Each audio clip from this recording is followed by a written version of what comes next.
ఆంధ్రప్రదేశ్ తూర్పుగోదావరి జిల్లాలో పిఠాపురం ఉంది. శ్రీపాద శ్రీవల్లభ స్వామివారి సంస్థానం ఇది. శ్రీ స్వామివారు పిఠాపురంలో జన్మించారు. శ్రీపాద శ్రీవల్లభ స్వామివారు దత్తాత్రేయ స్వామివారి రెండవ అవతారం. శ్రీపాద శ్రీవల్లభ స్వామి పూర్వం పిఠాపురాన్ని పీఠికాపురం అని పిలిచేవారు. శ్రీపాద శ్రీవల్లభ స్వామివారి తాతలు ఆంధ్రప్రదేశ్ రాష్ట్రంలోని పల్నాడు జిల్లాలో మాల్యాది గ్రామానికి చెందినవారు. మల్లాది బాపన్నావధానులు శ్రీపాద శ్రీవల్లభ స్వామివారి తాతగారు. పిఠాపురం అనే గ్రామంలో తూర్పుగోదావరి జిల్లాలో శ్రీ అప్పలరాజు శర్మ, శ్రీమతి సుమతి మహారాణి పుణ్య దంపతులకు స్వామివారు జన్మించారు.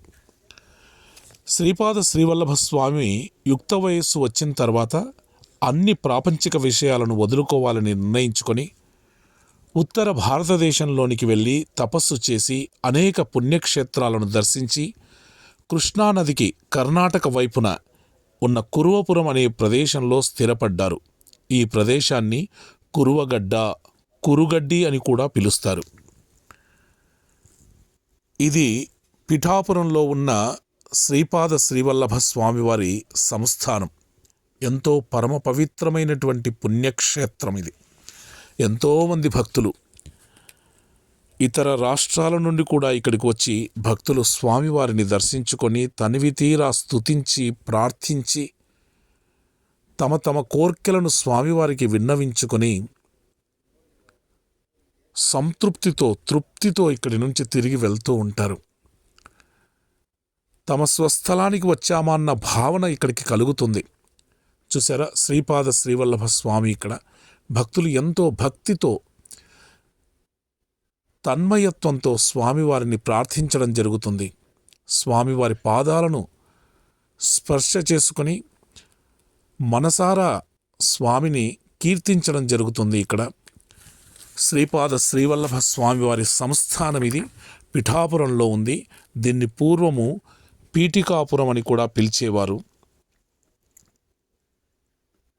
స్వామివారి సంస్థానం చూడండి ఎంత అద్భుతంగా ఉందో, ఎంతగానో ఆకట్టుకుంటుంది.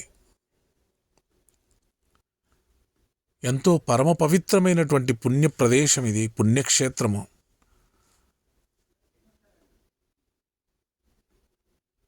స్వామివారి సంస్థానం ఇది. పిఠాపురంలో శ్రీపాద శ్రీవల్లభ స్వామివారి సంస్థానం ఇది పిఠాపురంలో ఉంది. అందరూ దర్శించుకోండి. ఒక్కసారైనా మనం దర్శనం చేసుకోవాలి, తరించాలి. శ్రీపాద శ్రీవల్లభల పాదుకలు పిఠాపురంలో ఉన్నాయి, ఇక్కడ ఉన్నాయి. ప్రతిరోజు భారతదేశం నలుమూలల నుండి మహారాష్ట్ర, కర్ణాటక, గోవా, గుజరాత్ ఈ రాష్ట్రాల నుండే కాక విదేశాల నుంచి కూడా భక్తులు సందర్శిస్తూ తమ కోరికలు కోరుతూ స్వామివారి ఆశీస్సులు పొందుతూ ఉంటారు. సిద్ధమంగళ స్తోత్రం స్వామివారు ఎంతో పవిత్రమైనటువంటి స్తోత్రం. ఎంతోమంది భక్తులు సిద్ధమంగళ స్తోత్రాన్ని చదివి వారి యొక్క బాధలను కూడా తొలగించుకొని సిద్ధమంగళ స్తోత్రాన్ని 108 సార్లు వారి వారి ఇళ్లలో జపించుకునేటువంటి భక్తులు కూడా ఉన్నారు. ఇప్పటికి కూడా సిద్ధమంగళ స్తోత్రాన్ని పఠించి ఆనందాన్ని, ఆత్మానందాన్ని పొందుతున్నటువంటి భక్తులు, స్వామివారి భక్తులు ఎంతోమంది ఉన్నారు. శ్రీపాద శ్రీవల్లభ మహాసంస్థానం పిఠాపురం. చూడండి బోర్డు ఎంత చక్కగా కనపడుతుందో. ఇది స్వామివారి మహాద్వారం. ఇది ఈ ద్వారం గుండా భక్తులు లోపలికి వెళ్ళి స్వామివారి పాదుకలను, స్వామివారి తనివితీరా దర్శించుకొని ఆత్మానందాన్ని, ఆత్మానుభూతిని పొందుతూ ఉంటారు. ఇక్కడ భక్తులందరూ కూడా మహారాష్ట్ర నుంచి ఎక్కువగా భక్తులు వస్తూ ఉంటారు ఇక్కడికి. స్వామివారి దివ్యమంగళ స్వరూపం చూడండి, గోపురం పైనటువంటి స్వామివారి దివ్యమంగళ స్వరూపం. ఇది మార్గం లోపలికి వెళ్ళడానికి. ఈ విధంగా లోపలికి వెళ్ళి స్వామివారి గర్భగుడిలోకి వెళ్ళి సంస్థానంలోకి వెళ్ళి స్వామిని దర్శించుకుంటూ ఉంటారు. అక్కడ చక్కగా కూర్చొని ధ్యానం చేసుకుంటూ ఉంటారు.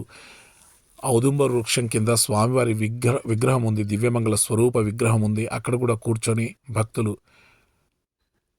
స్వామిని మనసులో తలుచుకుంటూ ధ్యానం చేసుకుంటూ ఉంటారు. ఇక్కడ యజ్ఞ హోమాది కార్యక్రమాలు కూడా జరుగుతూ ఉంటాయి. వారి వారి కోరికలను తీర్చుకోవడానికి ఇక్కడ కొబ్బరికాయలను కూడా కడుతూ ఉంటారు. స్వామివారి మొక్కుకొని కొబ్బరికాయలను కడుతూ ఉంటారు. వారి కోరికలను స్వామి తీరుస్తూ ఉంటాడు. ఎంతోమంది భక్తులు ఇక్కడికి రావడం జరుగుతుంది. సిద్ధమంగళ స్తోత్రం మరొక్కసారి చూడండి, ఆ బోర్డ్ని. వీలైతే సిద్ధమంగళ స్తోత్రాన్ని రోజుకు ఒక్కసారైనా చదవండి. భక్తితో చదవండి, శ్రద్ధతో చదవండి. స్వామివారి పాదుకలు, స్వామివారి హుండీ, శ్రీపాద శ్రీవల్లభ స్వామివారి సంస్థానం ఇది. మహాపుణ్యక్షేత్రము తూర్పుగోదావరి జిల్లాలో. ఇది ఆంధ్రప్రదేశ్లోని తూర్పుగోదావరి జిల్లాలో ఉన్న పిఠాపురం